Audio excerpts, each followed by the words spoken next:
Assalamualaikum warahmatullahi wabarakatuh. Waalaikumsalam warahmatullahi wabarakatuh. Adapun yang disebut jalan zikir, diambil dari pusar, dibawa ke bagian mana, itu disebut dengan garis khayali. Ya, bukan khayal bahasa kita. Khayal bahasa kita suka bukan khayali dalam bahasa ilmu zikir itu adalah kekuatan fikiran. Seorang Nabi Muhammad SAW jika tidak mempunyai kekuatan khayali, maka ia tidak dapat menangkap wujudnya Sayyidina Jibril alaihissalam. Ya, karena beliau kekuatan khayalinya hakiki. Kalau khayali kita khayal-khayalan, ya, mimpi-mimpian, ya, mimpi hanya sebatas khayalan. Kalau khayali yang dimaksud itu adalah kekuatan rohani. Ya. Huwa Allah diambil ya dari bagian pusat, ya, ditarik ke pikiran. Nah, kenapa dibawa ke bagian otak sini? Karena disinilah banyak pikiran-pikiran terhadap dunia. Inilah yang membuat seseorang tidak mampu mengingat Allah Subhanahu Wa Taala, hijab pikiran. Ini yang membuat salat tidak pernah khusyuk. Maka ahli-ahli zikir dari dahulu selalu menghujamkan kalimat itu ke fikiran sampai kepada ubun-ubun. Kenapa ubun-ubun? Nyawa keluar dari situ. Ruh kita jika nanti wafat, meninggal, keluar dari situ. Karena dulu dia pun masuk dari bagian itu. Ya. Masuk dari sini, nanti keluar juga dari situ. Ya. Hu Allah. Katakanlah hai Muhammad. Huwallah. Maka jika hendak kita ini merasakan nikmatnya zikir huwallah, haruslah mengambil sifat sang Muhammad. Ya.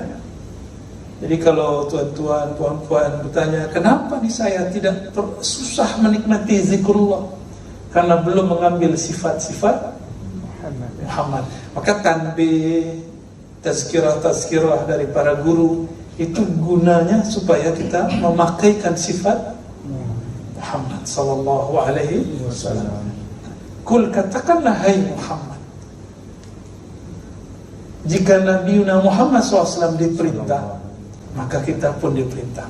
Ya. Nah, apa yang dikata huwal? Maka zikir huwallah itu zikir pembuka rohani. Fa'alam annahu la ilaha illallah. Jadi dia, kenapa zikir menyebut dia ini spesial? Karena huwa ini adalah pembuka daripada ilmu ma'rifatullah. Awwaluddin ma'rifatullah. Ini bukan hadis, ingat. Ini PR saya. Bukan bahasa di sini. Pekerjaan homework. Homework kita, tugas saya, tugas kawan-kawan saya para ulama, ya, untuk meluruskan. Karena kebanyakan ahli thariqah tidak belajar hadis secara mendalam, sehingga yang bukan hadis disebut hadis. Maksudnya baik, cuma mungkin karena tidak ada knowledge mengenai itu, nah kita tidak usah salahkan, tidak usah hina, kita perbaiki. Tidak dijadikan bahan olok-olokan. Ya, istihza bukan untuk bahan merendahkan, tidak. Ini kewajiban saya dan kawan-kawan saya yang mengerti bab ini. Bahwa awwaluddin ma'rifatullah bukanlah hadis Nabi, tapi pemahaman terhadap ayat ini. Surah Muhammad ayat sallallahu. Nah, fa'lam, maka ilmuilah. Fa'lam itu dari ada ain fa, ada ain lam mim, ilm. Ilmuilah. Ya. Ilmu dalam bahasa Arab artinya pengetahuan yang lengkap, pengetahuan yang qat'i, yang dapat menghilangkan syak. Jadi apabila di dalamnya ada syak, ragu, syak wasangka, maka dia belum disebut ilmu. Nah, inilah yang membuat ikhwan-ikhwan thariqah tidak mendapatkan natijah rahasia dalam berzikir. Karena dia berzikir tidak ada ilmunya. Ini yang dimaksud Sayyidina Nabi SAW. Orang yang belajar satu ilmu Satu bab ilmu lebih mulia daripada orang yang sholat 1000 rakaat. Hadis Ibnu Majah. Kenapa? Orang sholat 1000 rakaat dia tidak kenal siapa yang dia sembah di dalam sholatnya. Untuk apa dia sholat? Mahasal illa ta'ab. Dia hanya mendapatkan kelelahan. Inilah nasib orang yang baca zikir khatam 70.000 la ilaha illallah, tapi tidak ada makna di dalam dirinya. Ya. Jadi menyebut nama Allah itu makanan qalbu, tapi mengenal yang disebut namanya adalah makanan sir di dalam qalbu. Jadi qalbu itu masih ada lagi di dalamnya yang kita sebut sir. Ya. Ya'lamu sirra wa akhfa. Allah mengetahui sir dan apa yang tersembunyi. Baik, ya.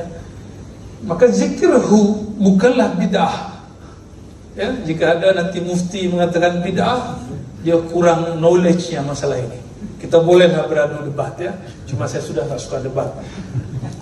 Ya. Syekh Ali Mahrus punya kitab Al-Ibda' fi Madar al-Ibtida' menjelaskan dua aliran.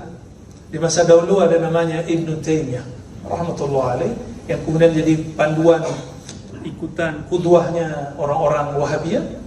Tidak masalah, kita tidak pernah benci Wahabi. Cuma kita mengatakan kita berbeda dengan Wahabi. Cara pemahaman beda, ya banyaklah hal yang berbeda. Ibn Taimiyah mengatakan zikir dengan tidak sempurna. Dia harus kalimat sempurna. Dia Allah, Huwallahu ahad, baru jadi zikir. Enggak, bagi kita tidak.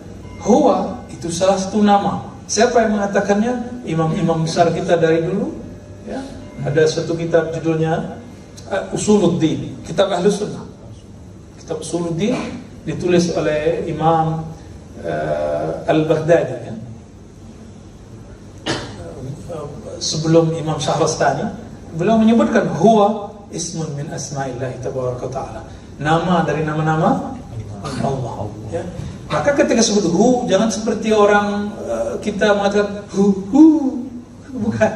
Bukan itu kita mengejek orang lain, merendahkan hu, bukan.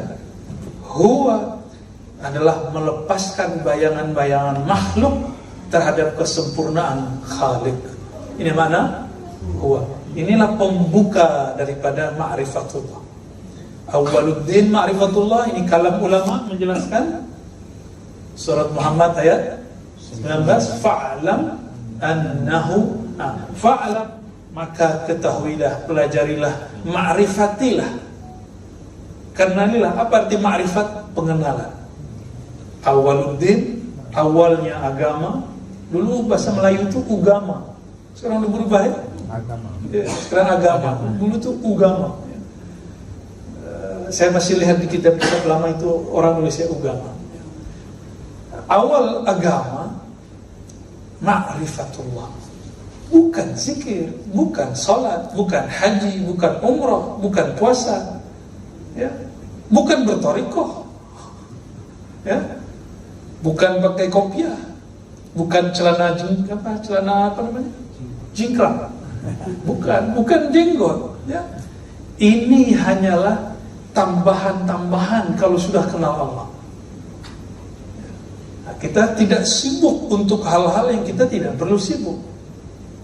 Inilah yang harus kita ilmui sampai mati. Ini perintah sampai mati. Tidak sempurna di masa hidup, kita akan mencarinya setelah mati. Tidak sempurna di alam barzakh, kita akan mencarinya nanti. Dan siapa yang kenal Allah? Fa'lam. Siapakah yang diperintah di situ? Sayyidina Muhammad sallallahu alaihi wasallam. Maka pintu mengenal Allah hanyalah Nabiuna Muhammad sallallahu alaihi wasallam. Jadi kalau ada kalimat awwaluddin ma'rifatullah, awal agama adalah mengenal Allah, pintu mengenal Allah adalah Sayyidina Muhammad sallallahu alaihi wasallam. Pintu ini di dalamnya ada kota ilmu. Maka gerbangnya adalah Sayyidina Ali karamallahu wajhah. Maka silsilah thariqah Qadiriyah Naqsyabandiyah yang tuan-tuan puan-puan pegang itu jalurnya kepada silsilahnya kepada Sayyidina Ali. Ini bukan Syiah, ini Ahlus Sunnah. Membenci Sayyidina Ali itu disebut nasibah. Ada rafidah, ada nasibah. Ini dua hal yang beda. Rafidah membenci sahabat-sahabat Nabi. Kalau nasibah membenci ahlu bait Nabi. Kalau ahlu sunnah tidak rafidah, tidak nasibah. Kita di tengah-tengah itu. Insya Allah. Ya. Maka semua